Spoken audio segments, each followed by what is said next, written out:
Le message qu'on va partager, c'est un message à la fois d'exhortation, d'avertissement et surtout qu'on puisse vraiment demander au Seigneur de nous accorder sa sagesse pour grandir spirituellement. Parce que comme vous voyez, nous avons la grâce que le Seigneur nous ait accordé sa lumière, que nous ayons accédé à la vérité. Mais comme vous voyez la vérité là, elle peut être très dangereuse si on l'utilise mal. Le Seigneur nous a parlé tout à l'heure sur la charité, sur l'amour des frères. L'amour, c'est dans la vérité, bien sûr. Mais la vérité qu'on a reçue, il faut vraiment en faire un très bon usage. Sinon, cette vérité-là peut justement nous faire planer, j'ai envie de dire. Ça peut nous faire planer et voir les autres un peu comme...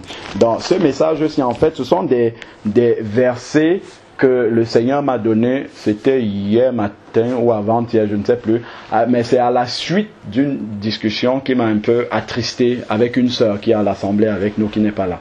Donc, justement, parce que je pense qu'elle a dû recevoir des enseignements qui ne sont pas bons. Donc, et ça l'a braqué un peu.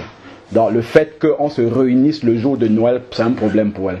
Vous voyez, et c'est pour ça que je dis que le fait d'accéder à la vérité, si on ne prie pas vraiment le Seigneur pour qu'il nous donne de faire un bon usage de cette vérité-là, ça peut nous éloigner.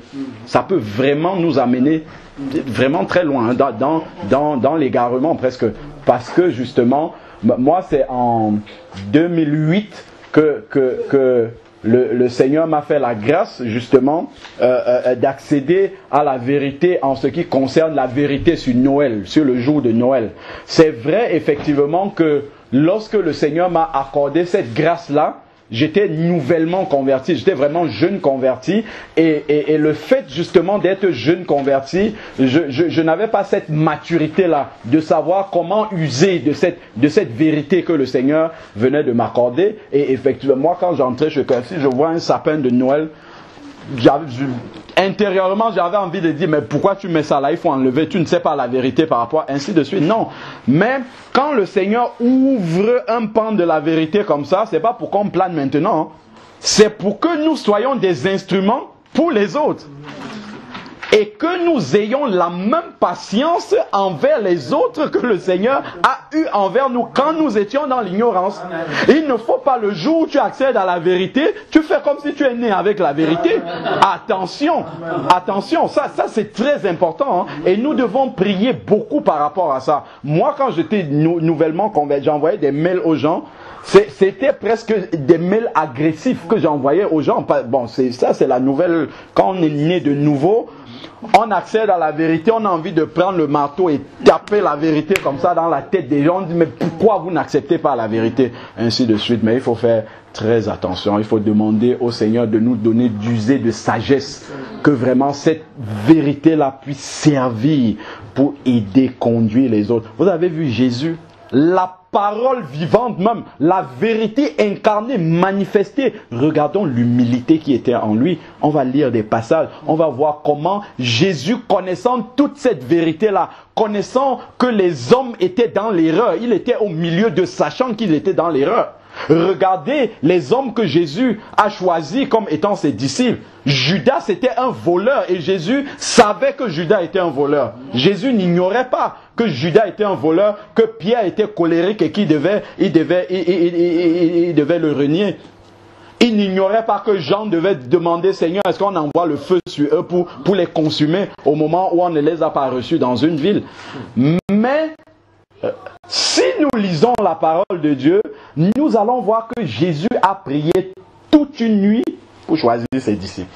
Et il a choisi des gens mauvais comme ça. Ça, c'est un enseignement.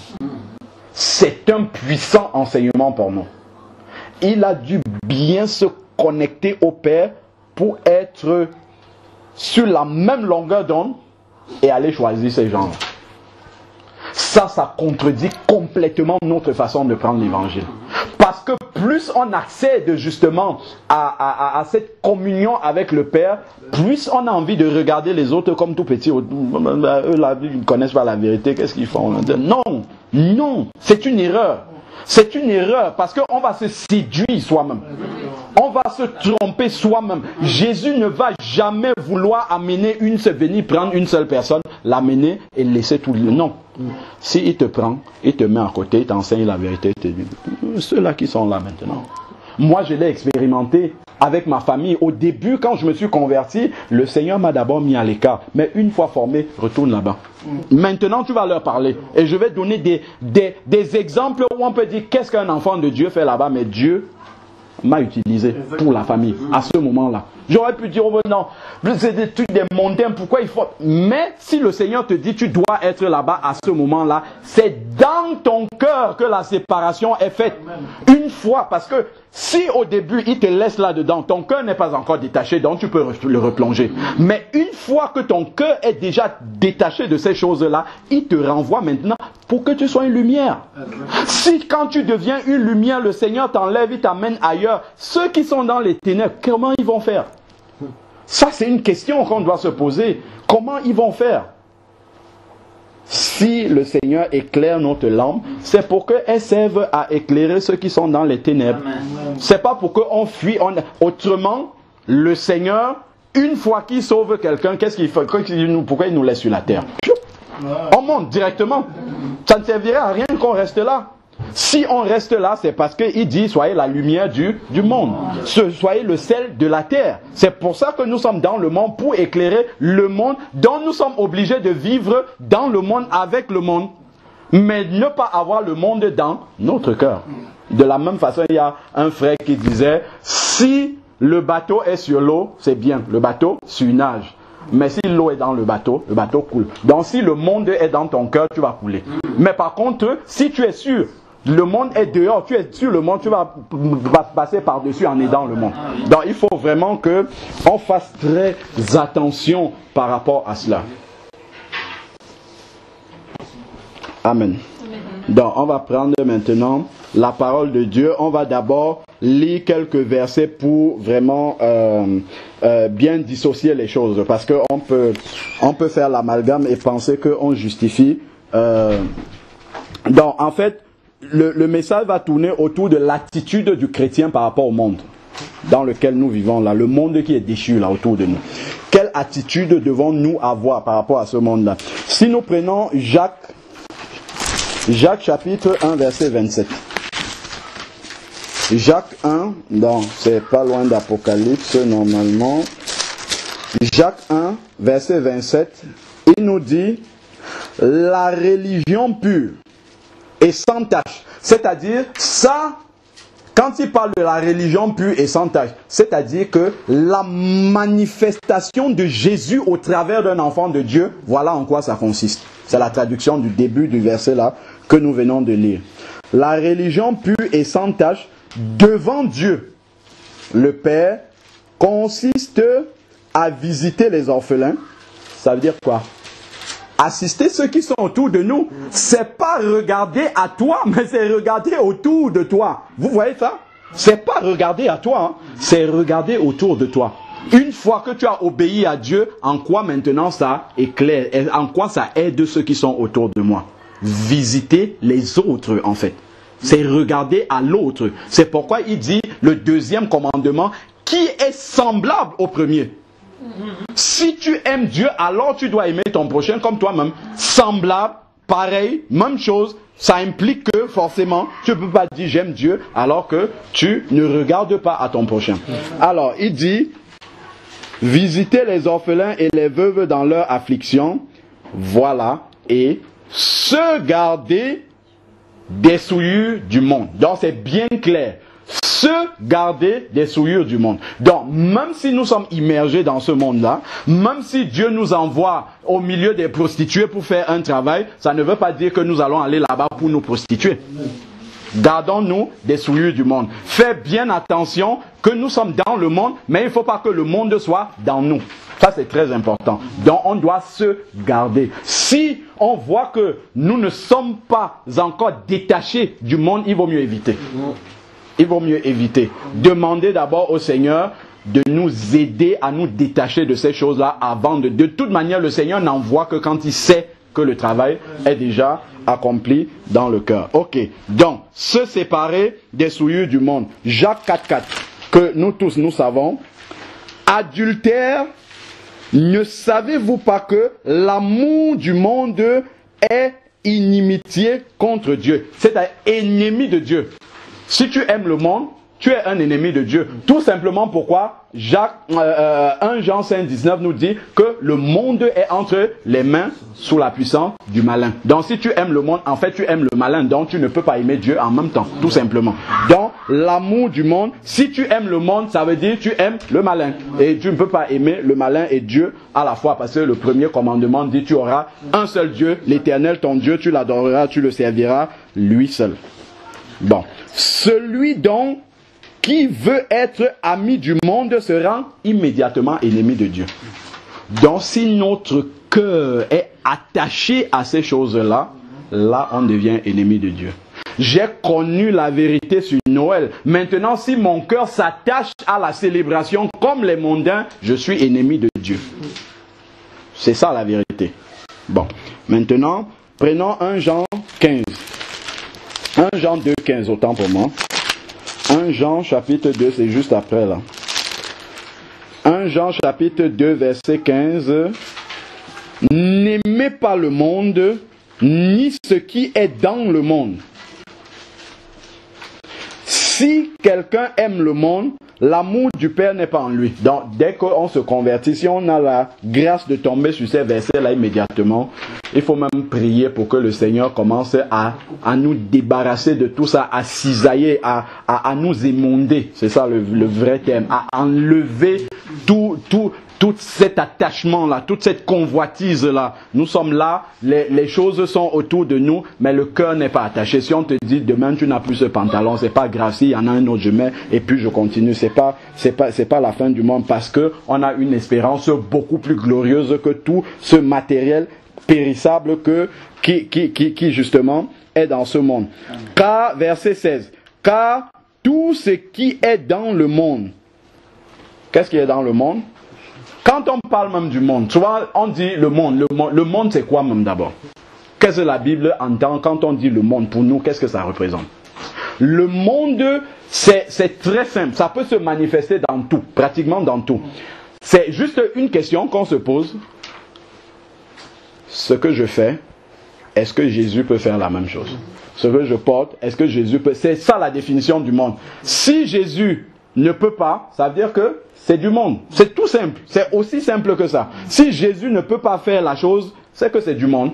C'est aussi comme ça qu'on doit pouvoir déceler les traces du monde dans tout ce que nous sommes en train de faire, de dire même. Ma manière de parler là, est-ce que Jésus peut parler comme moi? S'il ne peut pas parler, ça veut dire que c'est une parole du monde, en fait, inspirée par le monde. Alors, car tout ce qui est dans le monde convoitise de la chair. Donc la convoitise, c'est une œuvre de la chair, une œuvre puissante même d'ailleurs, et très destructrice de la chair. La convoitise des yeux aussi, parce que les sens là, quand on voit, justement, puisque les sens donnent ces sentiments-là, ça directement, ça excite la chair. Ça envoie des informations diaboliques, parce que le monde est diabolique, il ne faut pas avoir peur des mots, envoie à notre chair, qui est la copie de notre vieille nature, qui habite encore en nous, mais sur laquelle nous avons autorité, envoie ces signaux-là.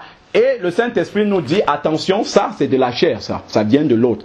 Maintenant, on est libre. Soit on se soumet à cette volonté-là, soit on obéit à la parole de Dieu. Parce que le Saint-Esprit aussi nous rappelle la parole de Dieu. Donc, la convoitise des yeux.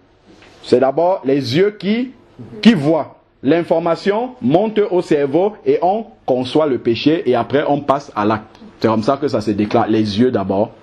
Si on regarde dans Genèse 3, avec Ève, le fruit, la convoitise, le péché manifesté. C'est comme ça. Les trois étapes. Donc ça commence d'abord par les yeux. Donc faisons attention à ce que nous laissons venir à nos yeux. Nous devons filtrer ce que nos yeux voient, parce que ça peut déclencher des choses. Amen. Alors, et l'orgueil de la vie ne vient pas du Père, mais vient du monde. Se regarder plus grand que les autres, ainsi de suite. Ça vient du monde. Bon, ok. Donc là, on a compris effectivement que le monde et tout ce qu'il y a dedans là, toutes ces fêtes là, tout ça, ça ne glorifie pas Dieu. Ça, la parole est catégorique là-dessus. Bon, maintenant, comme ça ne glorifie pas Dieu et que nous sommes dans le monde, qu'est-ce qu'on va faire? On va sortir alors. Je crois qu'il y a quelqu'un, je crois que c'est Jésus d'ailleurs qui a dit autrement, il devrait sortir du monde. Mais nous sommes là. Comment on fait alors? C'est là maintenant qu'il faut demander la sagesse à Dieu. Déjà, quelle est notre mission là? Première chose. Maintenant, comme nous savons quelle est notre mission là, pourquoi le Seigneur nous a laissés, maintenant que le Seigneur nous permette d'utiliser, parce que Dieu peut utiliser même le diable pour sauver les gens. Donc nous devons utiliser ce qui est là pour justement accomplir l'œuvre du Seigneur, sans entrer dans la compromission, sans entrer dans la convoitise. Mais ça, c'est la sagesse de Dieu qui va nous amener à faire le travail de Dieu malgré tout ce qu'il y a autour de nous. Nous ne devons pas aller habiter comme les moines font, ils vont habiter dans la montagne là-bas et ils se coupent de... C'est pas ça. On n'aurait rien compris. Si c'est ça que Dieu voudrait, comme on a dit tout à l'heure, il nous prenait direct. Pourquoi on va seulement à la montagne? On aille au ciel directement. Il n'allait pas aller nous isoler là-bas. S'il nous laisse ici, c'est parce qu'il y a un travail à faire. Et ce travail-là, nous devons justement ne pas l'oublier. Et surtout, demander au Seigneur de nous garder dans ce plan-là. Prenons maintenant, puisque nous sommes là le jour de Noël. Je ne vais pas parler sur Noël, j'avais posé la question déjà, tout le monde est au clair là-dessus, c'est pas une fête chrétienne, on ne voit ça nulle part dans la Bible, on sait qu'on ne doit pas célébrer Noël. Bon, maintenant, allons dans Colossiens 2, autant pour moi, verset 16. Colossiens 2, verset 16. Maintenant, qu'est-ce qu'on va faire?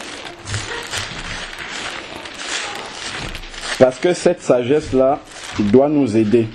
Colossiens 2, verset 16. Si vous avez vu le verset 15, je crois qu'on a même chanté tout à l'heure. Il a dépouillé les principautés, les pouvoirs et les a publiquement livrés en spectacle, en triomphant d'elle à la croix. Donc, l'œuvre de la croix d'abord. On a passé le temps à étudier la croix. Maintenant, il y a des choses, des réalités qui découlent de l'œuvre de la croix. Et c'est pour ça que le verset 16 commence par ainsi donc. Donc c'est une conséquence de la croix. Ainsi donc, que personne ne vous juge à propos de ce que vous mangez et buvez. D'accord? Ou pour une question de fête, de nouvelle lune ou de sabbat. Tout cela n'était que l'ombre des choses à venir. Mais la réalité est en Christ. Donc il y a des personnes qui sont encore faibles ou qui veulent observer des jours. On ne doit pas les juger. Si quelqu'un dit que pour lui, le 31 c'est la nouvelle année, on n'a pas à le juger et qu'il veut glorifier Dieu ce jour-là. L'essentiel c'est qu'est-ce qu'il fait de ce jour-là. S'il met Dieu devant, lui, il n'est pas concerné, les mondains, ils vont fêter ce qu'il fait. Lui, il dit ce jour-là, je veux adorer Dieu. Si tu le juges, tu es en train de pécher devant Dieu. Parce que toi qui n'observes pas ce jour, et on va lire en détail, tu es en train de glorifier Dieu, tu le fais pour Dieu. Lui aussi, il le fait pour Dieu. S'il met ce jour à part, parce qu'il est disponible pour adorer Dieu, tu ne dois pas le juger. Si tu le juges comme ça, tu es en train de travailler contre Dieu, en fait. Tu penses que à cause de ta connaissance, tu dois juger ton frère. Non, pas du tout. Au contraire, tu dois encourager ton frère. S'il dit qu'il veut jeûner ce jour-là pour adorer Dieu, gloire à Dieu. Vas-y, je viens même avec toi, je viens t'accompagner. Ne le jugez pas. Alors, continuons. Verset 17. Voilà. Donc, dans ce verset-ci, on comprend bien que le Seigneur conduit l'apôtre à bien nous expliquer que l'observation des jours, en fait ici, en Christ, ce n'est plus, quand il parle des fêtes et tout ça, les Juifs avaient beaucoup de fêtes, ainsi de suite. En Christ, tout cela n'est plus une réalité, ce n'est plus valable, en fait. Mais maintenant, si quelqu'un, lui, il veut glorifier Dieu, c'est autre chose. Il ne doit pas être jugé. Donc, on ne tient plus compte de ce calendrier-là. Mais vous pouvez avoir des personnes qui sont encore attachées à ces choses-là. Et ça, on va lire des versets clairement qui nous le disent. Parce que vous avez des personnes qui vont lire ce verset-ci, qui vont vous dire on ne doit plus fêter les anniversaires, on ne doit plus fêter je ne sais pas quoi. C'est faux. C'est faux ça. Les témoins de Jéhovah le disent, c'est faux. Si quelqu'un dit qu'il veut fêter son anniversaire pour rendre gloire à Dieu de lui avoir donné la vie, il est libre de le faire. Si je dis le jour de mon anniversaire, je vous invite chez moi pour qu'on rende gloire à Dieu pour ce jour, c'est la bénédiction de Dieu. C'est la bénédiction de Dieu. C'est pour ça que je dis la connaissance, si on ne fait pas attention à la manière dont on la reçoit, ça va faire de nous un paria à qui personne ne peut plus parler. Parce que la connaissance sans l'amour à côté. Moi, je vais vous donner un exemple bien pratique et Nathalie est là, elle pourra confirmer ce que je vais vous dire. À la maison, ma femme, elle a grandi, les parents fêtaient les anniversaires, tout ça. Elle aime bien fêter les anniversaires des enfants. Bon, moi déjà, même avant d'être converti, c'est pas quelque chose qui me dit grand chose. Bon, elle aime fêter. Bon, moi, ça ne me dit rien. Je vais lui sortir le verset ci pour dire pourquoi tu fais les anniversaires des enfants. Tout dépend de ce qu'on en fait. Quand elle fête l'anniversaire de l'enfant, elle invite les copines qu'elle connaissait avant la conversion et on parle de Jésus. Qu'est-ce qui s'est passé? Lorsque Raphaëla, notre fille, a eu 1 an, on a donc décidé de célébrer son premier anniversaire. Et c'était un moyen pour nous aussi de rendre grâce au Seigneur pour tout ce qu'il a accompli dans la vie de l'enfant. Et on a invité les enfants, la famille, mes frères de sang étaient là, tout ça et ainsi de suite. Et remercier aussi les gens qui nous avaient assistés. C'était l'occasion. Alors, les parents sont passés, ils ont laissé les enfants en journée. Et en fin de journée, les parents sont venus récupérer les enfants. On en a profité pour faire un petit repas. Et avoir tous les parents.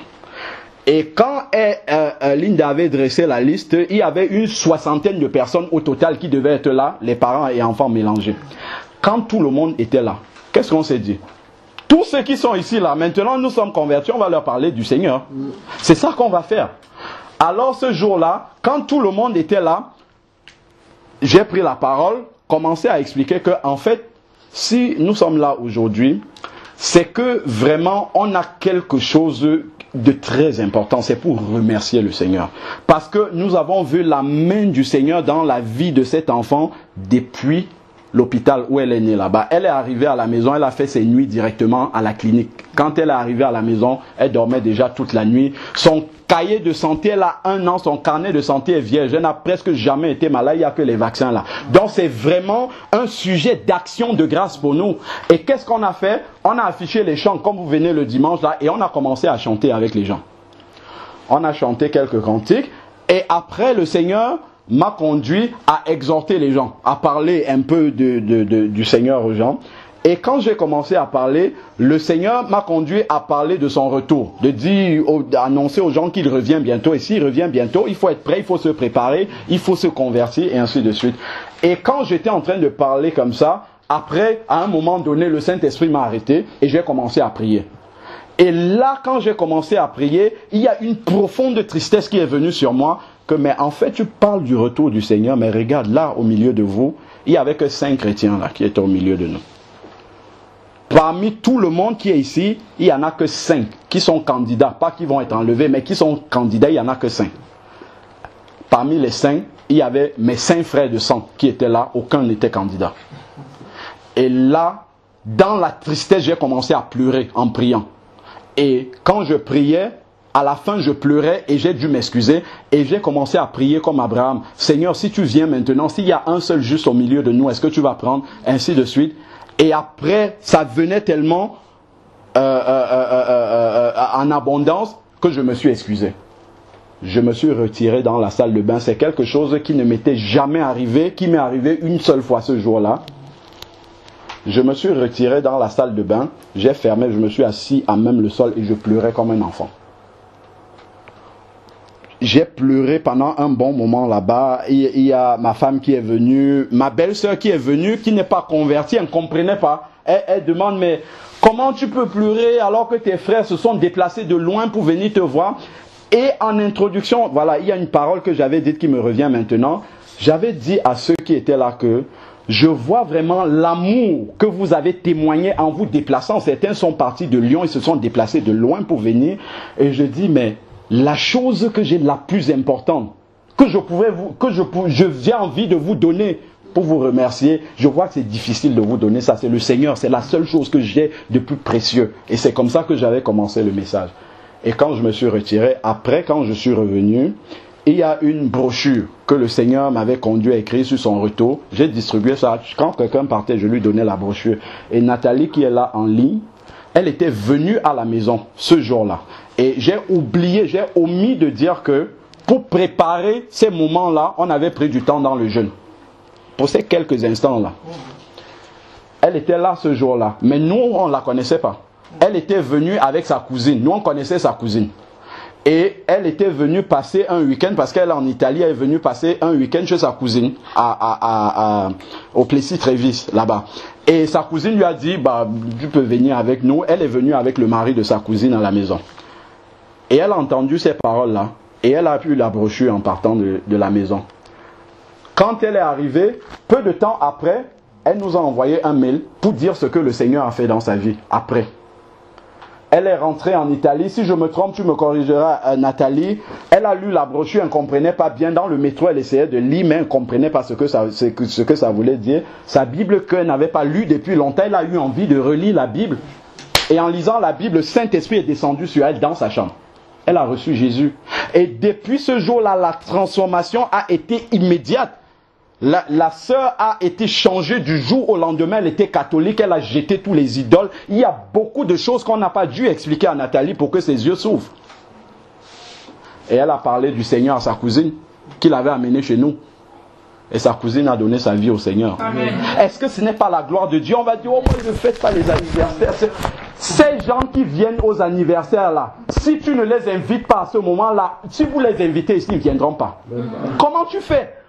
Comment tu fais pour leur parler de Jésus? Tu es obligé de passer par là. Tout dépend de l'état de ton cœur. Quel est ton attachement par rapport à ça? Est-ce que c'est l'autre que tu veux glorifier ou est-ce que tu veux te servir de ce moyen-là pour amener les âmes au ciel? Voilà la sœur qui a évangélisé à son cousin qui était connecté de Belgique. Un couple qui vient de se convertir parce qu'elle a témoigné. Regardez toute la bénédiction que le Seigneur est en train de faire en amenant les gens au ciel par elle. Par un anniversaire. Est-ce que nous voyons comment le Seigneur peut travailler? Parce que souvent nous sommes fermés. C'est-à-dire qu'on pense que comme les choses sont carrées comme ça là, Jésus ne peut pas sortir. Comme il a dit c'est ça là, Jésus ne peut pas sortir de là. Demandons la sagesse à Dieu. Amen. Demandons la sagesse à Dieu. Il y a encore un frère qui me disait, oui, quand je vois les chrétiens se taper la Bible sur la terre, on ne fait pas Noël, on fait Noël. C'est bien. Mais lui, qu'est-ce qu'il fait? Le 25 décembre, le Seigneur lui a mis dans le cœur d'écrire des traités d'évangélisation. Il sort une fois, moins 15 degrés, dans sa région vers Clermont-Ferrand là-bas. Il sort sous la neige. Joyeux Noël, monsieur. Quand tu dis joyeux Noël à quelqu'un, il s'approche de toi pour voir qu'est-ce que tu vas faire. Il donne le traité, il parle de Jésus. Et les âmes sont sauvées. Amen. Nous sommes dans notre truc fermé comme ça. On ne fait pas, on parle. Comment est-ce qu'on peut exploiter là devant nous? Aujourd'hui, c'est le seul jour où nous sommes disponibles. Tout le monde ne travaille pas. Qu'est-ce qu'on fait? Chacun reste chez lui. Bon, on fait pas.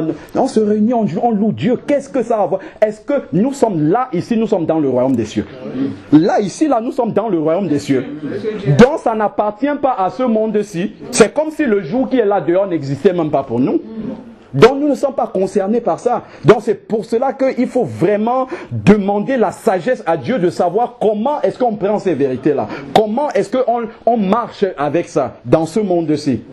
Comment est-ce que ces connaissances-là peuvent être utiles justement au royaume de Dieu là quand nous sommes sur la terre.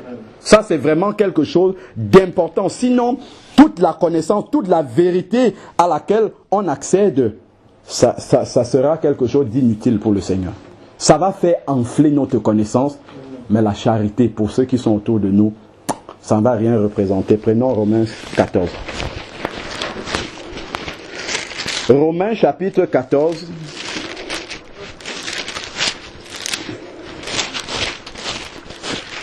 Verset 1. Romains 14, verset 1 dit: faites bon accueil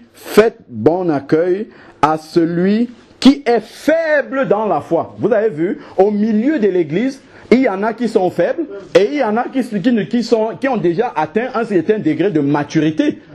Si moi j'ai atteint un certain degré de maturité, je ne vais pas mépriser celui qui n'en est pas encore au même stade que moi. Je vais plutôt l'aider justement à grandir spirituellement et à venir me retrouver pour qu'on puisse vraiment être dans une communion parfaite ensemble et se comprendre dans l'esprit. Alors, sans discuter des opinions. Alors, verset 2, tel croit pouvoir manger de tout, tel autre qui est faible ne mange que des légumes. Que celui qui mange ne méprise point celui qui ne mange pas, et que celui qui ne mange pas ne juge point celui qui mange, car Dieu lui a fait bon accueil. Qui es-tu, toi, qui juges un serviteur d'autrui? S'il se tient debout ou s'il tombe, cela regarde son maître. Quand nous sommes arrivés à Nice là-bas, la sœur Vera, elle disait, elle ne mange pas les viandes sacrifiées aux idoles, tout ce qui est halal, et ainsi de suite. Bon, j'ai pris la parole, je lui ai expliqué que, en fait, la parole nous explique que dans le monde là, il n'y a pas d'idole, parce que Dieu est au-dessus de tout ça. Donc, à partir du moment où, comme Timothée nous dit, tu pries, tu sanctifies la viande, comme Dieu est au-dessus de tout, si on a fait une incantation sur la viande, ça annule tout. Même si tu prends n'importe quelle viande, et ça prouve la puissance de Dieu, l'autorité de Dieu sur tout ce qui existe sur la terre. Donc notre prière sanctifie le repas là en même temps, peu importe ce que c'est. C'est d'ailleurs pour cela que Jésus va dire, voici l'autorité que je donne à ceux qui croient en moi. S'ils boivent quelques breuvages mortels, ils ne mourront pas. Pourquoi? Parce que tu as sanctifié. Et une fois que tu sanctifies, ça a un effet anéantissant sur le poison qui est là-dedans. À cause de la puissance de Dieu, justement. Bon, maintenant qu'elle sait qu'elle peut manger des viandes sacrifiées aux idoles et que moi je sais qu'elle ne le mange pas, est-ce que je vais aller m'asseoir devant elle et manger un bon kebab? Pas du tout. Et je lui dis la même chose. Si tu arrives et que tu vois déjà, il faut marcher en fonction de ça. C'est ce que la Bible nous appelle à faire, la charité, tenir compte de l'autre. Si l'autre n'est pas encore affermi par rapport à ça, je ne vais pas faire de ma liberté un scandale pour les autres. Ça c'est vraiment quelque chose d'important auquel on doit faire attention. C'est pas parce que je dis, oh, c'est comme ça et tout, tant pis pour les autres, j'avance seul. Et non, on doit faire vraiment très attention par rapport à ça. Alors, verset 5. Tel juge un jour, voilà, je continue au verset 4. S'il se tient debout ou s'il tombe, cela regarde son maître, mais il se tiendra debout car le Seigneur a le pouvoir de le soutenir. Verset 5. Tel juge un jour supérieur à un autre. Tel autre les juge tous égaux. Que chacun soit pleinement convaincu de sa propre pensée. Celui qui se préoccupe des jours s'en préoccupe pour le Seigneur. Celui qui se préoccupe des jours, s'en préoccupe sur vous le Seigneur. Si tu dis que tu veux fêter le 31 décembre pour rendre grâce à Dieu de t'avoir gardé toute l'année, tu es libre de le faire. Tu le fais pour Dieu. C'est ce que la parole de Dieu dit. Un autre va dire, bon, à partir du moment où nous sommes sauvés, nous sommes dans la grâce de Dieu, aucun jour ne compte plus pour moi, ni l'anniversaire, ni rien. Je ne regarde plus. Il est aussi libre de le faire. Mais maintenant, la question, c'est de savoir comment nous cohabitons ensemble.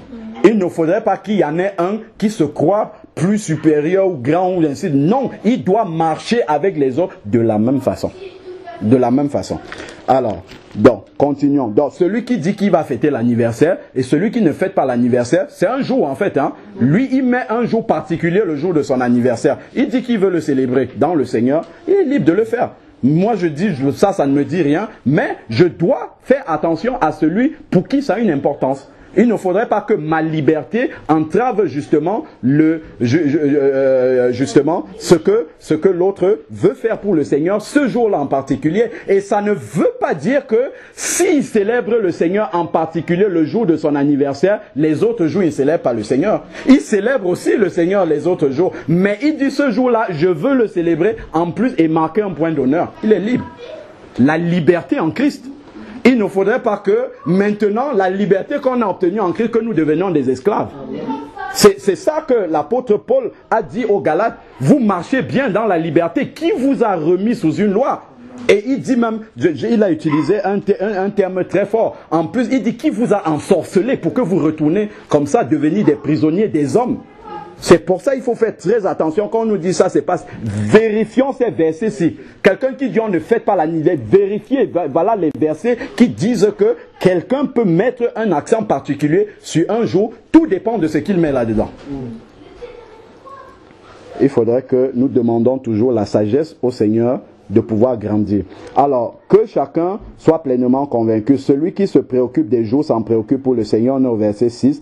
Celui qui mange, c'est pour le Seigneur qu'il mange. Celui qui mange la viande halal et qui sanctifie par la prière, quand il rend grâce au Seigneur, il le fait pour Dieu.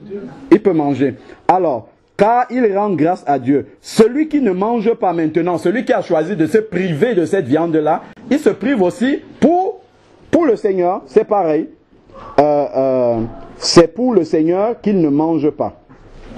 Il rend aussi grâce à Dieu. En effet, nul de vous ne vit pour lui-même. Vous voyez, nous ne vivons pas seulement en ayant les regards sur. C'est justement ça le problème. Notre problème, c'est ça. C'est que quand nous accédons à la vérité, nous regardons cette vérité-là seulement par rapport à nous. Et c'est ça le problème. Parce que si nous regardons la vérité par rapport à Dieu, nous aurons les yeux de Jésus. Et Jésus, quand il voyait, il vivait dans un monde complètement déchu, mais il avait un regard différent. Il n'avait pas un regard de Dieu, oh, je suis au milieu des pécheurs, je suis au milieu... Non. Oui, je suis au milieu des pécheurs, mais comment faire pour qu'ils sortent du péché? Comment faire pour qu'ils passent des ténèbres à la lumière? C'est ça qui était la préoccupation de Jésus. Et si nous disons que nous voulons lui ressembler, nous devons marcher dans la même chose que lui. Alors, continuons maintenant au verset 7. En effet, nul de nous ne vit plus pour lui-même, nul ne meurt pour lui-même. C'est car si nous vivons pour le Seigneur. Comme on a dit, si nous mourons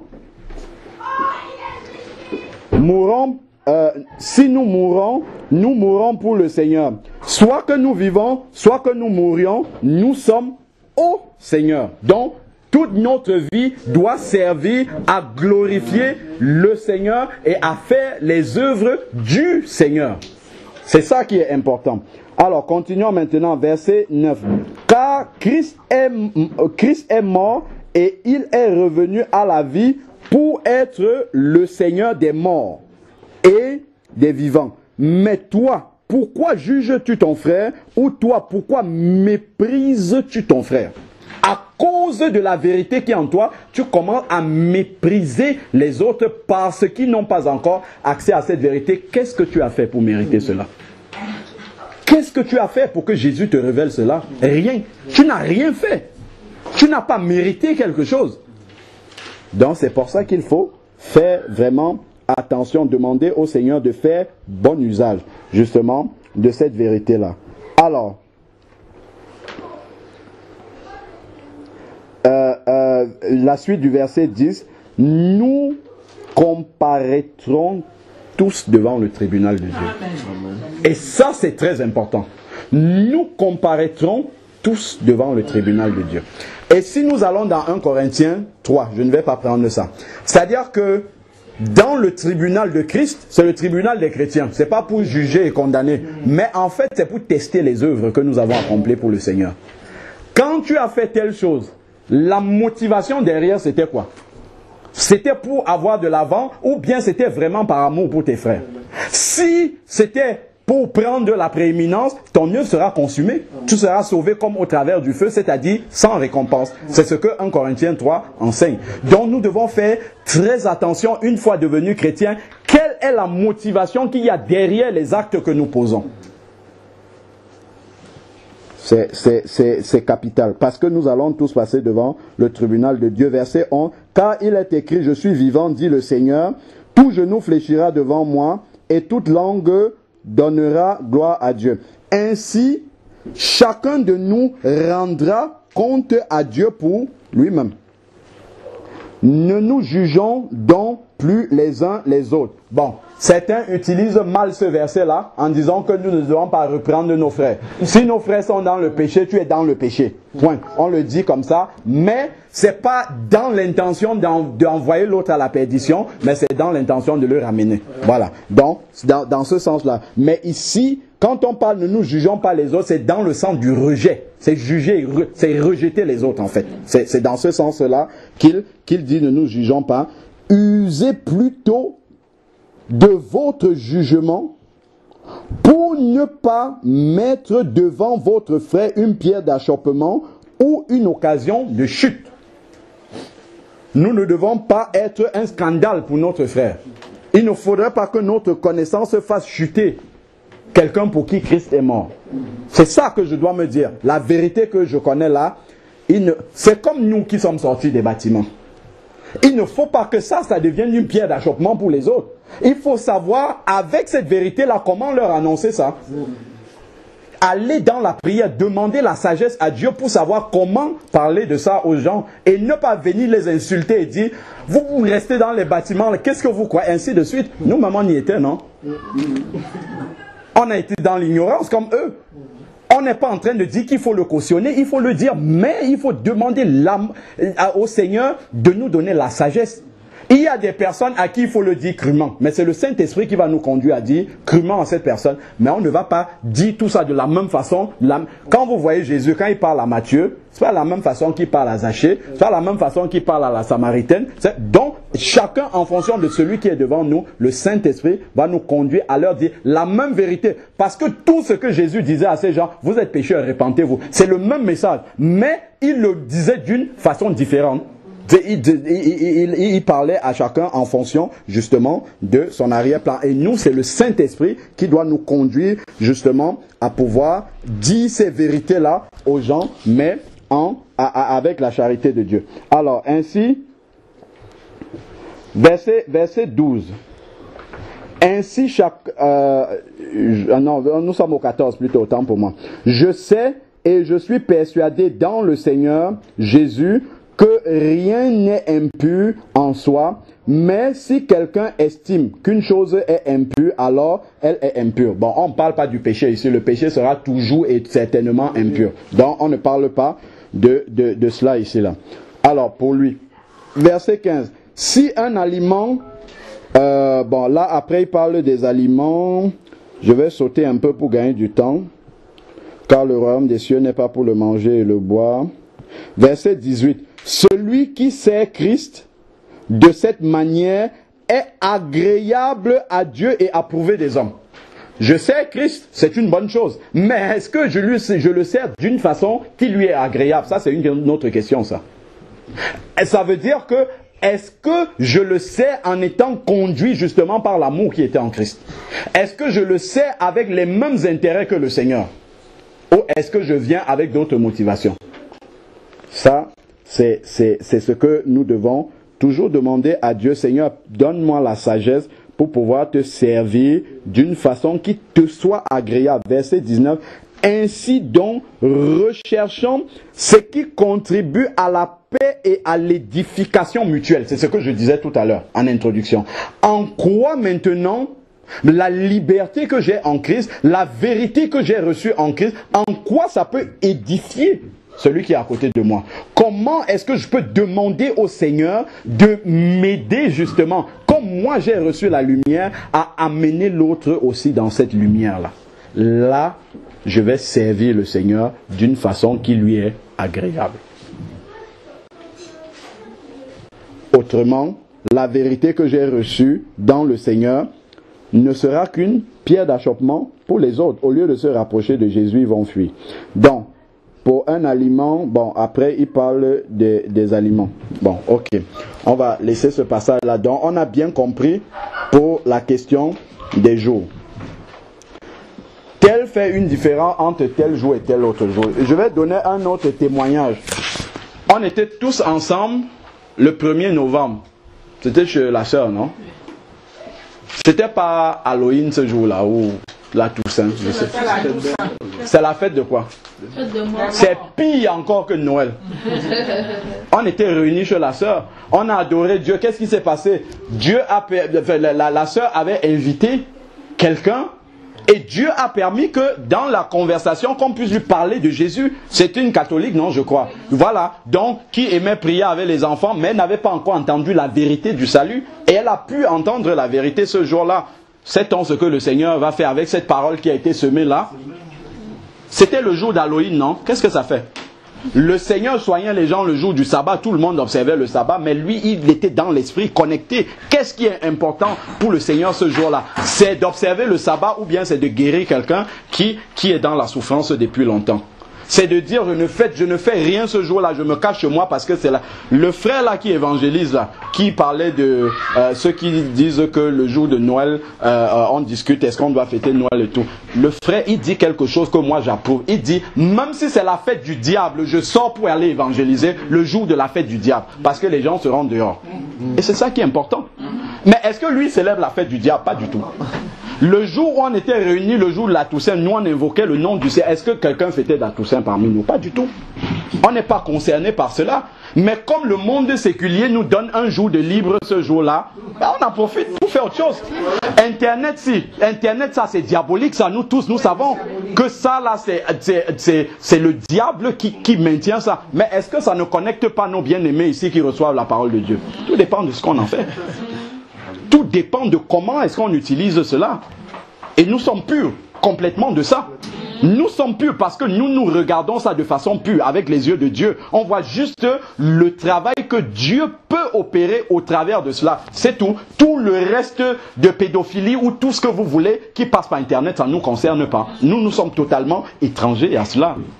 Amen. Et c'est justement cette sagesse-là qu'on doit pouvoir demander à Dieu en toutes circonstances. Alors, toujours dans le chapitre des témoignages, j'en ai noté un autre. Et ça, c'est aussi un témoignage que j'ai. Parce que comme je dis, moi-même, le Seigneur m'a appris au fur et à mesure. Parce que quand je venais d'être converti, aussi pareillement, j'étais fou. Quand tu entends une vérité propre, tu veux tout casser sur ton chemin. Et le Seigneur m'a enseigné quelque chose une fois. Je suis allé, ma belle-sœur, j'ai un frère qui est à Tours, qui n'est pas converti. Et sa femme lui faisait son anniversaire. Elle voulait fêter son anniversaire. Alors elle m'a invité. Elle a invité tous mes frères d'ailleurs. Et je me suis déplacé.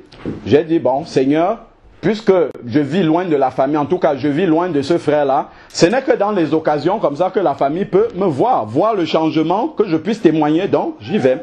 Donc je suis arrivé là-bas, et à un moment là, bon, ils ont mis la musique, ils étaient en train de danser, bon, ça m'embêtait un peu, je me suis retiré, je suis allé dans les toilettes et j'ai commencé à prier. Et quand je priais, je demandais au Seigneur, donne-moi une occasion ici, là au milieu, de pouvoir parler de toi. Parce que je vois le temps en train de passer, mais je n'ai pas d'occasion de parler de toi.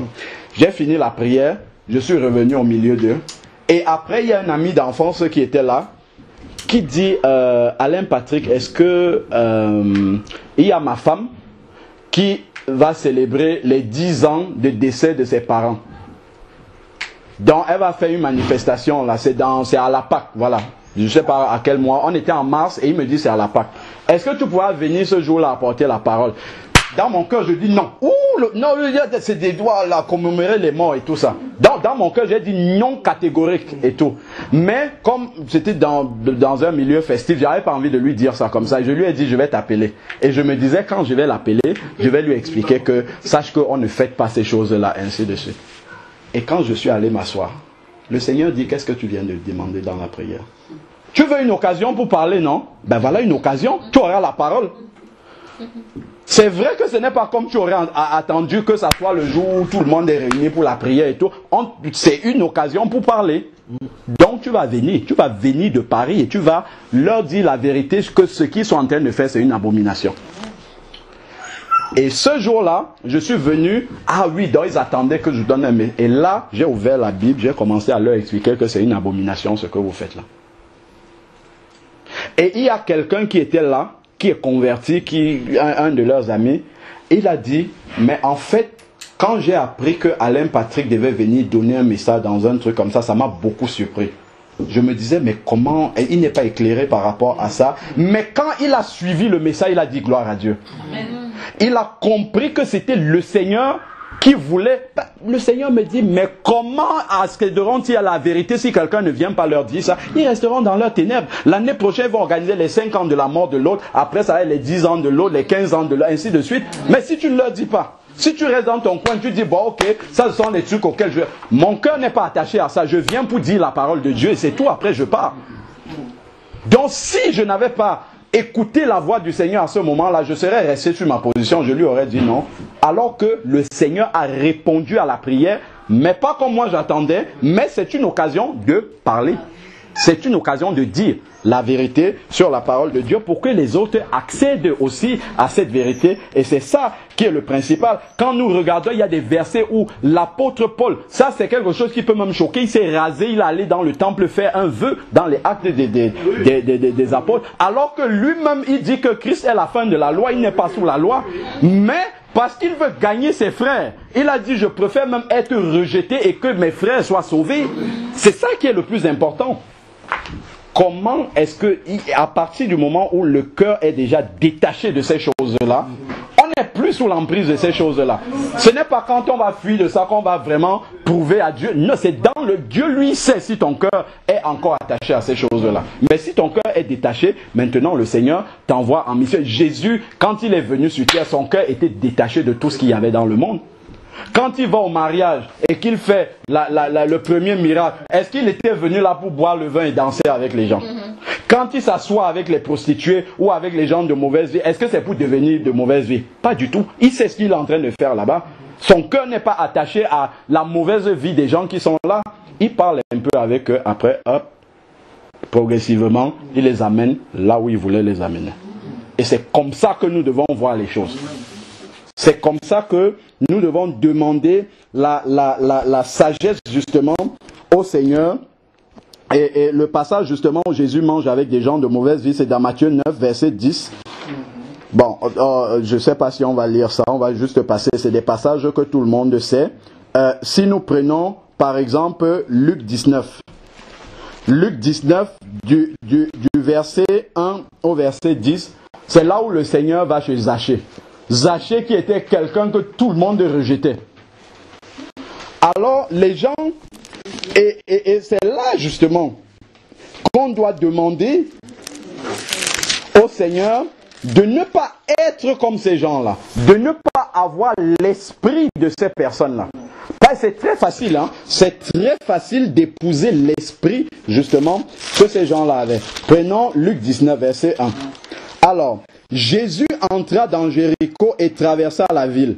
Alors un homme du nom de Zachée, qui était chef des péagers et qui était riche, cherchait à voir qui était Jésus. Mais il ne le pouvait pas à cause de la foule, car il était de petite taille. Il courut en avant et monta sur un sycomore pour le voir, parce qu'il devait passer par là. Lorsque Jésus fut arrivé à cet endroit, il leva les yeux et il dit, Zachée, hâte-toi de descendre, car il faut que je demeure aujourd'hui dans ta maison. Il faut, c'est une nécessité. Parce que Zachée avait besoin de quelque chose. Il a décelé que celui qui est là-bas, il a besoin de quelque chose qui est même plus urgent que toute la foule qui est en train de me suivre là. Alors, descends parce que je dois demeurer dans ta maison. Verset 6. Zachée se hâta de descendre et le reçut avec joie. À cette vue, regardons donc, tous murmuraient et disaient, il est allé loger chez un homme pécheur. Voilà comment notre intelligence est souvent rétrécie et que nous voyons l'œuvre de Dieu seulement par rapport à nous. C'est ce qu'on a dit tout à l'heure. Est-ce que dans la sainteté que j'ai là maintenant, Dieu va m'envoyer au milieu de ces gens? C'est sûr que Dieu, c'est pas Dieu qui m'envoie là-bas, à ce moment-là. Mais si les chrétiens ne se retrouvent pas là-bas, ceux-là, quand est-ce qu'ils vont entendre le salut? Est-ce que c'est dans les bâtiments là qu'ils vont venir? Jamais de la vie. Jamais. J'avais suivi un témoignage de, comment on l'appelle? C'est Reinhard Bonnke. C'est un témoignage qui m'avait édifié. C'était dans un des DVD. C'était il y a très longtemps, en 2008, quand je venais de me convertir. En fait, il y a un monsieur qui témoignait. Il était parti faire une campagne d'évangélisation au Nigeria. Il est en train de faire la campagne. Et après jour, il observe la foule. Après, le samedi, quand il fait la campagne, il dit, mais où sont passés les jeunes de la ville? Il demande les pasteurs qui étaient là. On lui dit, en fait, les jeunes, ils sont dans les boîtes de nuit là-bas, ils ne sont pas ici, ils sont allés danser. Il laisse la campagne. Il dit aux pasteurs qui étaient là, accompagnez-moi dans les boîtes de nuit. Et les pasteurs disent non. Si on me voit là-bas, non. Il y a un seul pasteur qui a accepté de l'accompagner. Il est arrivé, il a payé son ticket. C'est conduit par l'esprit. Est-ce qu'il allait là-bas pour s'amuser? Pas du tout. Il arrive là-bas, il paye son ticket et il va parler au DJ qui était là. Il lui dit, est-ce que tu peux me donner le micro? Je veux appeler quelqu'un. Quand il a pris le micro, il a commencé à évangéliser dans la boîte de nuit. Les gens se sont mis à genoux, ils ont commencé à pleurer. Les jeunes qui étaient là, le monsieur même qui avait la boîte de nuit s'est mis à genoux, il a commencé à pleurer. Et cet endroit-là est devenu un endroit où on enseigne la parole de Dieu aujourd'hui. C'est parce que nous sommes souvent rétrécis dans notre intelligence. Rétrécis. C'est pour ça qu'il faut qu'on demande la sagesse à Dieu de ne pas tomber dans les travers du monde, mais que Dieu puisse utiliser justement la connaissance qu'on a reçue pour amener les âmes au salut. Sans se souiller, en se gardant des souillures du monde. Ça, ce n'est que Dieu qui peut nous aider justement et nous montrer, là c'est bon, là tu peux, ici là, non, tu n'es pas encore affermi, ou bien j'enverrai quelqu'un d'autre, je vais utiliser un autre procédé, ainsi de suite, mais pas de rester fermé et bloqué, parce que Dieu n'a pas une seule façon de marcher. Et nous devons entrer dans ce discernement-là. Si nous prenons 1 Corinthiens 9, verset 16. Et ça, c'est important de voir ces versets-là et de demander au Seigneur, mais ce verset-ci, comment est-ce que, justement, je peux le mettre en pratique? 9, verset 16. 1 Corinthiens 9, verset 16. Il dit, évangéliser, c'est-à-dire parler du Seigneur. Une des principales raisons pour laquelle Jésus nous garde encore ici sur la terre, il dit, évangéliser n'est pas pour moi un sujet de gloire, car la nécessité m'est imposée. C'est une nécessité, c'est indispensable de sauver les âmes qui sont autour de moi, peu importe. Mais une fois, il y a ma cousine qui m'a invité pour prêcher à son anniversaire, c'est 40 ans. Mais là, c'est comme si, quand je prêchais, le diable même était là devant moi. C'était dans un anniversaire, il y avait les mini-jupes, tout ça c'était là devant moi. Mais elle m'avait dit de venir prêcher ce jour-là.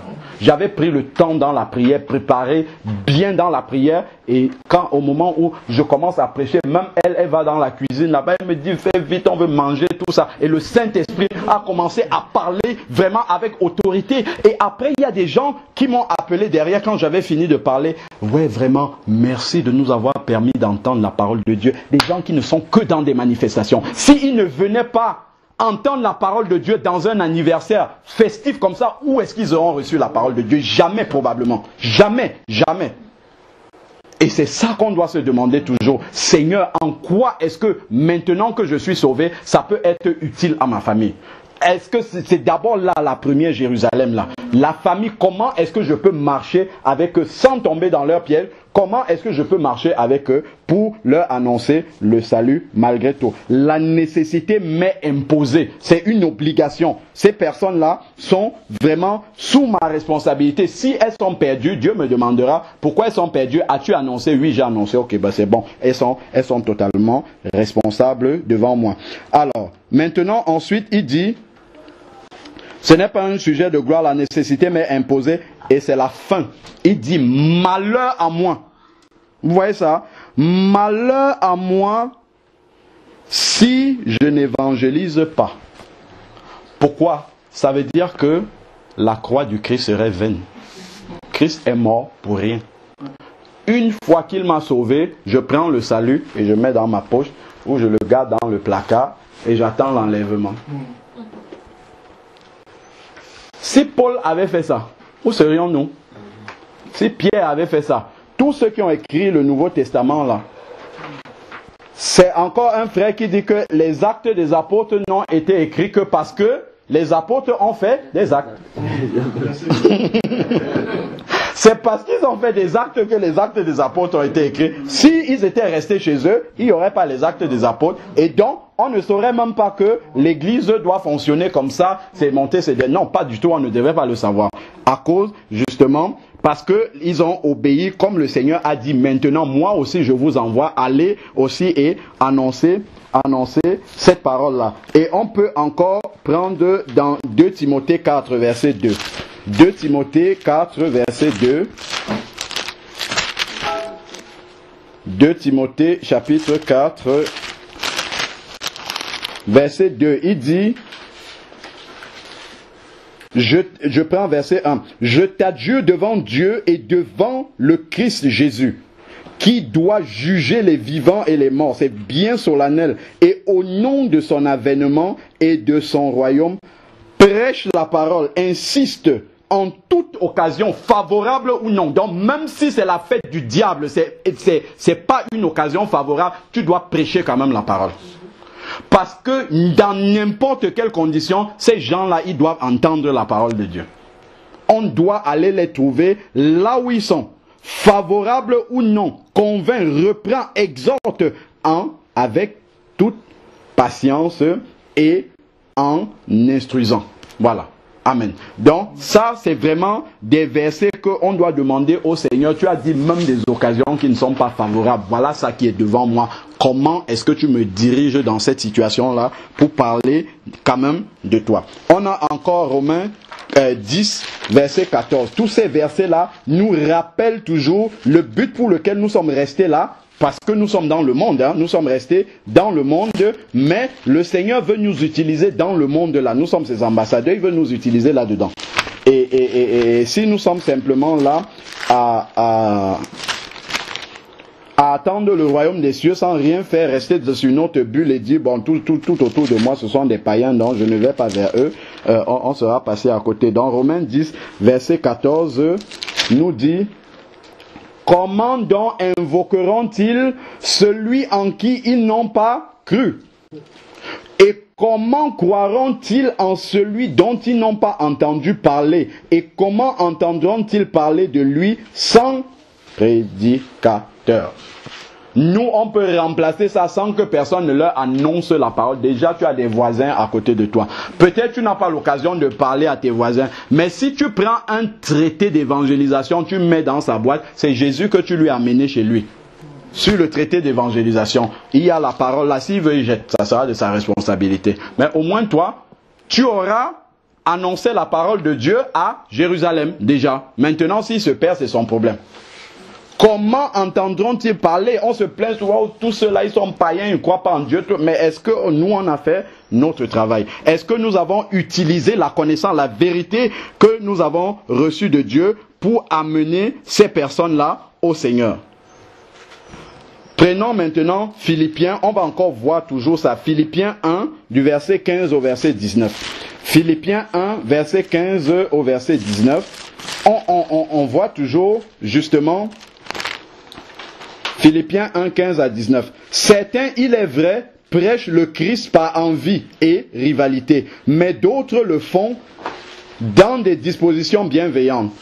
Ceux-ci agissent par amour, ceux qui le font avec de bonnes dispositions, sachant que je suis établi pour la défense de l'évangile, tandis que ceux-là annoncent le Christ dans un esprit de rivalité. Donc ils le font de la mauvaise façon, avec les mauvais désirs. Leurs intentions ne sont pas pures et ils pensent ajouter quelques tribulations à mes chaînes. Verset 18. C'est là vraiment qu'on voit toute la sagesse que Dieu accorde à l'apôtre Paul. Malgré le fait qu'il y a d'autres prédicateurs qui viennent là avec l'esprit de rivalité et toutes sortes de choses, regardons ce qu'il dit au verset 18. Qu'importe. De toute façon, que ce soit sous un faux prétexte ou que ce soit en vérité, Christ est annoncé et je m'en réjouis et je m'en réjouirai encore. Christ est annoncé, point barre. C'est ça l'essentiel. Maintenant, pour leur motif impur, Dieu jugera cela. Ça, ce n'est pas à l'apôtre de venir juger cela. Christ est invoqué. Christ est annoncé. Christ est prêché aux incroyants. Peu importe les motifs que ceux qui prêchent, ceux qui sont justement amenés, ont utilisé. C'est comme nous pouvons lire aussi, mais ça on va le sauter, dans Marc 9 du verset 37 au verset 39. Ça on l'avait déjà lu à la maison. C'est quelqu'un qui chassait les démons au nom de Jésus. Et les disciples sont venus dire à Jésus, mais il y a quelqu'un là-bas qui chasse des démons en ton nom, mais il ne marche pas avec nous. Qu'est-ce que Jésus a dit? Jésus a dit, laissez-le faire. Ne l'arrêtez pas, laissez-le continuer à faire. Et ça, c'est vraiment de voir quel est l'objectif du maître au final. Et à cela, notre responsabilité n'est pas engagée. Donc, je vais juste vous donner le passage où Paul s'est rasé. C'est dans Acte 18, du verset 18 au verset 20. Et lorsque nous prenons Matthieu 21, du verset 28 au verset 32, et il y a un verset là-dedans, on ne va pas le lire pour gagner du temps parce que le temps est passé, où il dit aux pharisiens, attention. Et c'est là vraiment que je veux attirer de la part du Seigneur l'attention des chrétiens et des chrétiennes de la fin des temps là, qui précèdent le retour de Jésus. Et ça nous concerne. Il dit, les prostituées et les publicains vous dévanceront dans le royaume des cieux.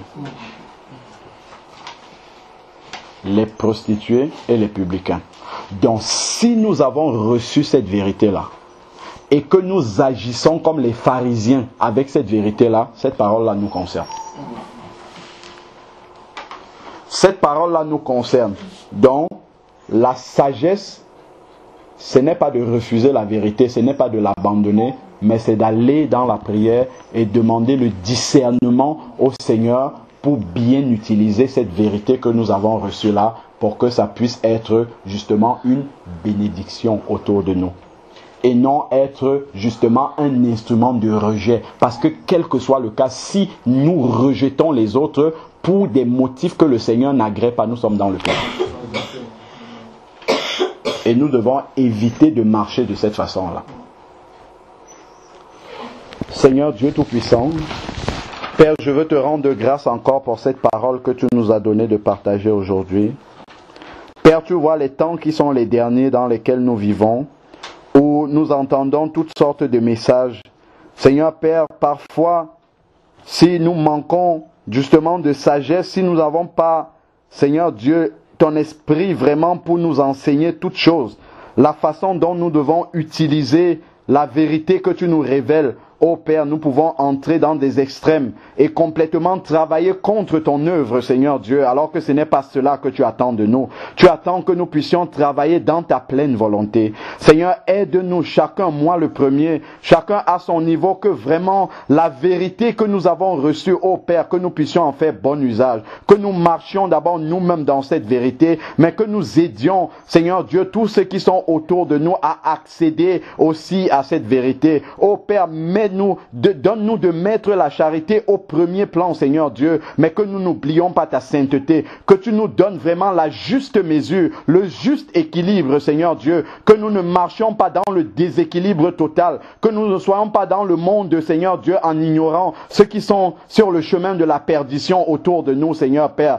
mais que notre lumière puisse les éclairer également, Seigneur Dieu, puisse les aider, Seigneur Dieu, à accéder aussi au royaume des cieux, que nous ayons la même longanimité que tu as eue envers nous, Seigneur Dieu, que nous ayons la même patience envers eux que celle que tu as manifestée, Seigneur Dieu, la même compassion, Seigneur Dieu, la même attente, Seigneur Dieu Tout-Puissant, parce que nous ne devons pas oublier d'où est-ce que nous venons, où est-ce que tu nous as pris, les profondeurs, Seigneur Dieu, de l'abîme des ténèbres dans lesquelles nous étions englués, Seigneur Dieu, et tu es venu nous sortir, oh Père, non pas parce que nous avions mérité, non pas parce que nous sommes mieux que eux, Seigneur Dieu, mais dans ton amour, tu nous as présenté ton salut, Seigneur Père, et nous avons accepté. Père, aide-nous maintenant à être véritablement ces ambassadeurs-là que tu utilises remplis de ta charité, de ton amour, mais aussi de ta vérité, Seigneur Dieu Tout-Puissant, et que nous allions vers notre prochain et que nous soyons un instrument de bénédiction pour eux, Seigneur Père, et que nous puissions leur apporter la lumière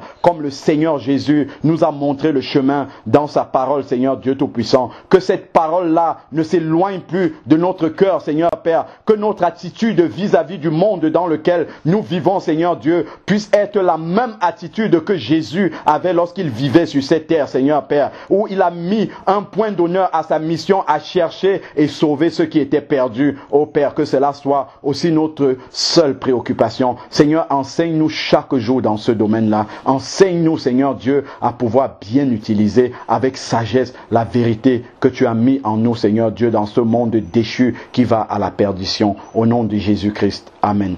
Amen. Voilà, toujours dans le chapitre vraiment des exemples, hein, où il faut vraiment faire preuve de sagesse, demander vraiment la sagesse de Dieu, hein, pour pouvoir réagir dans une certaine situation.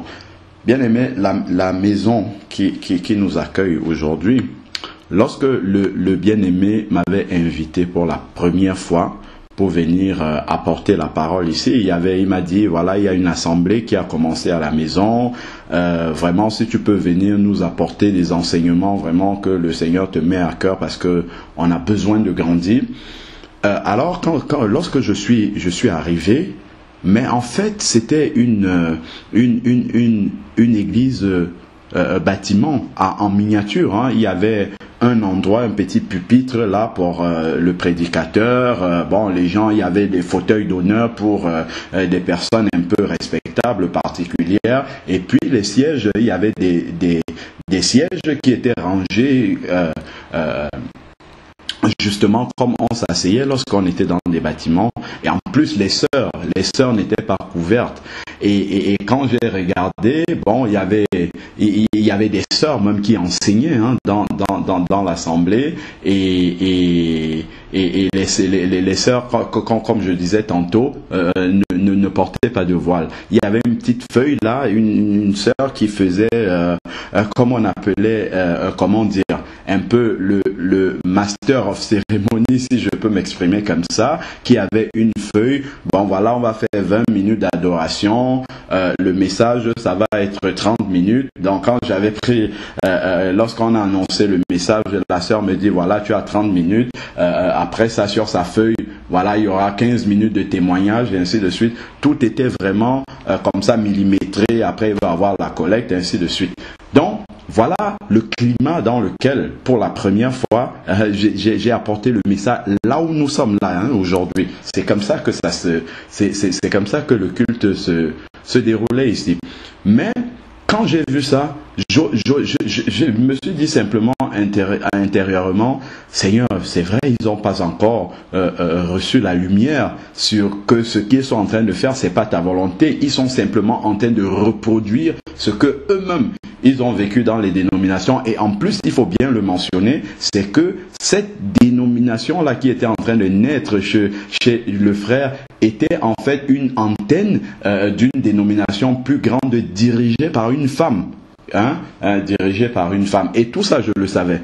Donc, quand le frère dit, viens apporter la parole. Mais Seigneur, est-ce que je vais dire non, non, non, vous n'êtes pas dans la vérité, oh non, vous n'êtes même pas fréquentable et tout? Non, Seigneur, c'est une opportunité pour aller prêcher ta parole, ouvrir les yeux à mes frères qui sont encore dans les ténèbres, qui n'ont pas encore, qui sont encore voilés. Autant pour moi, ils ne sont pas dans les ténèbres, ils sont quand même des chrétiens, mais ils ont encore les yeux voilés sur le fonctionnement de ton église. Donc voilà une occasion en or pour aller leur prêcher la vérité. Donc voilà comment je suis venu pour la première fois, et je n'ai pas commencé tout de suite, je n'ai pas été conduit par le Saint-Esprit à commencer à taper tout de suite sur ce qui ne va pas, sur ce qui n'est pas correct. Le Seigneur m'a d'abord conduit à prêcher sur la fondation d'un chrétien, d'un véritable chrétien né de Dieu. D'abord, la fondation. Est-ce que les gens sont vraiment nés de nouveau? S'ils sont nés de nouveau, oui, dans ce cas de figure, ils peuvent recevoir la vérité. Mais s'ils ne sont même pas nés de nouveau, si on leur annonce la vérité, eux, ils vont pas, et qu'ils constatent que la vérité qu'ils entendent est contraire à ce qu'ils ont l'habitude d'entendre dans les bâtiments, ils vont se dire, ah ouais, ben celui-là c'est un faux prédicateur, qu'est-ce qu'il nous annonce comme ça ne ressemble pas à ce que nous avons entendu dans les bâtiments. Mais là, ayant posé cette fondation-là, je sais que le frère bien-aimé, il aime vraiment le Seigneur et tout, mais il est dans l'erreur. Donc là, la prédication est venue. Après, maintenant, voilà, je fréquentais le frère, le samedi, on évangélisait ensemble. Le frère a commencé à me poser des questions, ainsi de suite. Et après, le frère a même remarqué que, voilà, il me dit, mais je vous ai vu venir 2 fois avec ton épouse, mais au moment des offrandes, je ne vous vois pas donner les offrandes. C'est par rapport à quoi? Ah, voilà, ça me donne l'opportunité déjà d'éclairer le frère sur ce sujet. Je lui dis non. En fait, tu sais, dans l'église du Nouveau Testament, l'église primitive, en fait, on ne faisait pas les offrandes comme ça pour les faire. C'est quand il y avait des frères bien-aimés dans d'autres régions qui étaient dans la nécessité. Ce ne sont pas les apôtres qui demandaient aux gens de cotiser. C'est que les frères étaient touchés par le fait que les autres là-bas, par exemple à Jérusalem, qui subissaient la persécution, étaient dans le besoin. Alors les frères touchés disent non, nous on veut les venir en aide. Donc on fait une collecte, une quête pour aider, parce qu'il y a un besoin bien précis chez des frères quelque part. On dit voilà, c'est tel jour qu'on va récupérer la somme collectée pour envoyer aux frères là-bas. C'est quand il y a un besoin. C'est pas que bon voilà, on se réunit, à chaque fois qu'on se réunit, on collecte l'argent, on dit c'est pour la gloire de Dieu, ainsi de suite. Et d'ailleurs, quand au moment où on m'a demandé de venir prendre la parole pour commencer à prêcher, l'assemblée a commencé à applaudir, on accueille l'homme de Dieu, on applaudit et tout. Je dis, mais Seigneur, mais ça ne m'a pas, pour autant, c'est vrai, ça m'a attristé à l'intérieur, mais je dis, mais Seigneur, je ne vais pas refuser, je vais quand même prêcher ta parole. Et quand j'ai pris la parole, c'est là que j'ai immédiatement commencé à expliquer aux bien-aimés qui sont là, non, n'applaudissez pas quand un frère commence à prêcher la parole. Les applaudissements, les acclamations, c'est seulement pour le Seigneur, on n'applaudit pas un homme. C'est pas le messager qui est important, c'est le message, parce que le message est la parole du Seigneur, et cette parole-là demeure éternellement. Mais le messager, il passera, mais la parole de Dieu restera. Donc ce n'est que le Seigneur que nous devons acclamer. Donc déjà à ce niveau-là, il y avait déjà une lumière dès le début. Ils ont déjà été, le fait que j'ai accepté de venir prêcher la parole de Dieu là-bas, déjà juste en introduction comme ça, ils avaient déjà une première lumière, compris que on applaudit pas un homme qui vient prêcher la parole de Dieu. C'était déjà un apport, une première lumière qui est arrivée. Donc, peu de temps après, le frère, voilà, il a aussi été éclairé par rapport aux offrandes, que voilà, on ne prend pas les offrandes comme ça tout le temps quand les gens se réunissent pour rien, parce qu'on a l'habitude de le faire. Et après, le frère a commencé à me poser des questions sur le ministère de la femme, ce que la femme doit enseigner, tout ça. Je lui ai apporté justement l'éclairage de la parole de Dieu par rapport à l'enseignement de la femme. Voilà comment les sœurs ont arrêté de partager la parole de Dieu là-bas. Et le jour où justement j'ai eu l'opportunité de faire l'enseignement sur le voile, le port du voile par la femme chrétienne, j'ai envoyé aux frères. Les sœurs ont commencé à se voiler. Et finalement, le frère, quand il a compris que le ministère, la femme n'a pas un ministère d'enseignement, voilà comment le frère s'est désolidarisé complètement de la dénomination dont il dépendait, et finalement le Seigneur l'a même conduit à arrêter carrément la cellule qui avait commencé chez lui, parce que c'était en fait une succursale de dénomination, si je peux m'exprimer ainsi. Et voilà, le frère nous a rejoints. Nous sommes là tous ensemble en train de grandir dans la présence de Dieu. Maintenant, le frère a reçu la lumière. Regardez comment nous sommes réunis, la même maison ici dans laquelle il y avait tous ces travers-là des dénominations. Nous voici ici réunis, le frère est éclairé, la sœur est éclairée, ils ont reçu la lumière. Mais si j'avais dit, oh non, Seigneur, ils sont dans l'erreur, ils ne marchent pas comme tu veux, ainsi de suite, je ne peux pas les fréquenter, ainsi de suite, où en serait-il aujourd'hui? Ils auraient continué à reproduire les abominations que l'on retrouve dans les dénominations. Mais le fait que voilà, il y a eu quelqu'un que le Seigneur ait touché, donc voilà, que mon cœur ait été touché. Non, voilà, ce sont des frères bien-aimés qui ont besoin d'éclairage par rapport à la parole de Dieu. Voilà, je suis venu prêcher la parole de Dieu. Et ils ont reçu la parole de Dieu. Maintenant, nous sommes tous ensemble. Nous marchons dans la vérité. Est-ce que Christ n'a pas été prêché? Comment croiront-ils en celui dont ils n'ont pas entendu parler? Mais là, comment auront-ils la lumière si quelqu'un ne vient pas leur prêcher cette lumière-là? Si lorsque nous recevons la lumière, nous fuyons, nous coupons tous les contacts avec nos bien-aimés, mais comment est-ce qu'ils accéderont à la lumière?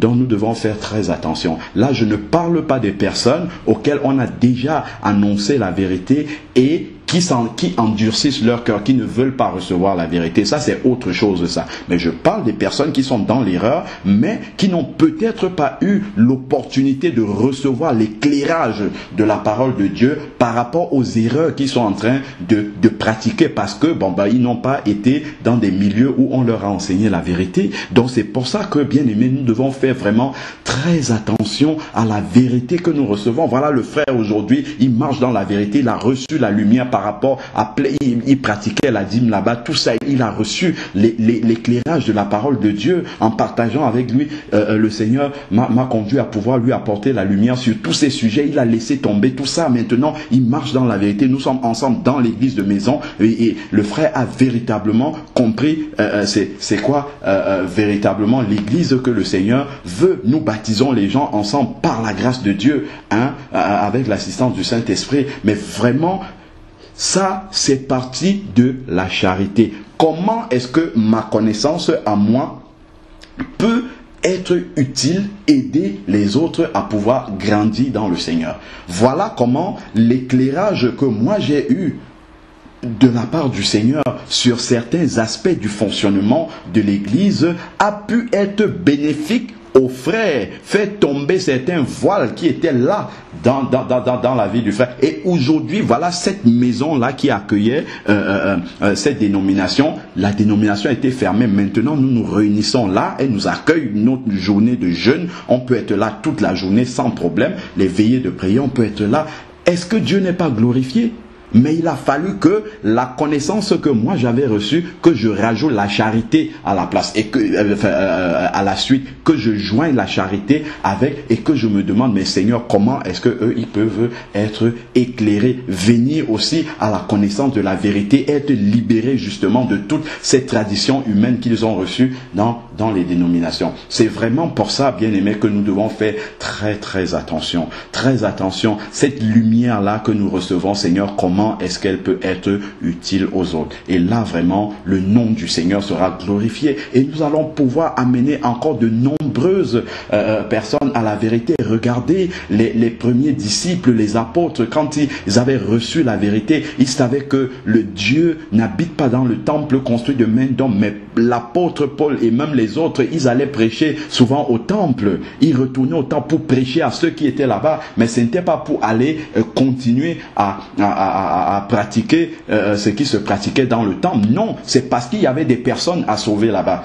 Donc même Paul, quand il arrivait dans les villes, il cherchait les synagogues des Juifs. Est-ce que c'était pour aller pratiquer le judaïsme? Pas du tout. C'était justement pour aller annoncer à ceux qui sont dans la synagogue que c'est fini. Dieu n'habite pas dans ces endroits-là. Dieu les appelle à vivre, à pratiquer, justement, à chercher sa face dans les maisons. Voilà. Donc, et leur annoncer que Christ est mort. Maintenant, la loi, et c'est la fin de la loi. Voilà ce que, justement, la manière dont l'apôtre Paul était conduit par le Saint-Esprit et tous les autres premiers disciples à pouvoir utiliser la lumière qu'ils avaient reçue pour pouvoir amener également les autres à la foi. À la foi chrétienne en Jésus-Christ, qui passe du judaïsme justement à la foi en Christ. Voilà, donc nous devons vraiment demander cette sagesse-là au Seigneur pour pouvoir avancer, pour pouvoir être utile au royaume de Dieu. Ça, c'est très important, sinon nous allons faire trop de mal. Et toute cette connaissance, tout cet éclairage, tous ces voiles qui sont tombés de nos yeux, ça ne va aider que à perdre les autres, ou bien à nous couper des autres, parce qu'il n'y a pas la charité par-dessus. Vraiment, que le nom du Seigneur soit béni et que le Seigneur continue vraiment à nous éclairer, à nous guider, à nous aider vraiment à pouvoir faire bon usage justement de cette connaissance-là que nous avons reçue de lui. Soyez tous et toutes bénis dans le nom de Jésus. Amen. Amen. C'est qu'au moment au début de ma conversion, j'avais une haine pareil. Quand on reçoit le Seigneur et tout, on voit tout, quand on a la connaissance, tout de suite on tape sur les autres un peu. Voilà. Et c'est pas sur les bonnes personnes en plus, c'est sur les personnes qui ne se connaissent pas, qui n'ont pas reçu. Et donc j'avais commencé comme ça, quand j'annonce la parole à quelqu'un et qu'il se met il ne veut pas recevoir, j'ai tendance à discuter avec lui. Non, je me suis dit, ça c'est mauvais, c'est du diable. En fait, c'était vraiment l'extrême. Et le Seigneur m'a pris un jour, il m'a amené dans la parole, il m'a dit, regarde. Un peu plus haut, je crois, c'est Odile qui dit un peu plus haut. D'accord. Oui, pour nous aussi, s'il vous plaît. D'accord. Et le Seigneur, donc le Seigneur m'a conduit dans la parole quand j'agissais ainsi, et il m'a amené dans Acte 9, 29, dans les débuts de Paul. Et il m'a vraiment éclairé là-dessus. Et dans Acte 9, 29, on va voir si vous voulez. Acte 9, 29. Et on va voir que quand Paul avait... C'est l'attitude du nouveau chrétien en général. Hein. C'est quand on reçoit, on est un peu... Voilà, hagneux. Et dans Acte 9, 29, on voit que Paul, au début, quand il avait reçu le Seigneur aussi, il avait commencé à disputer. On dit, il parlait aussi et disputait avec les hellénistes. Même ceux-ci cherchaient à lui ôter la vie. C'est-à-dire qu'il y avait beaucoup, en fait, il était haineux aussi au départ. Mais après, Paul, dans toute sa prédication, il a dit d'éviter les disputes de mots. Et en fait, c'est ça. Au début, on est un peu carré. On n'est pas très... Jusqu'à ce que le Seigneur m'a conduit dans l'enseignement du Christ du Seigneur lui-même pour dire, regarde vers qui ton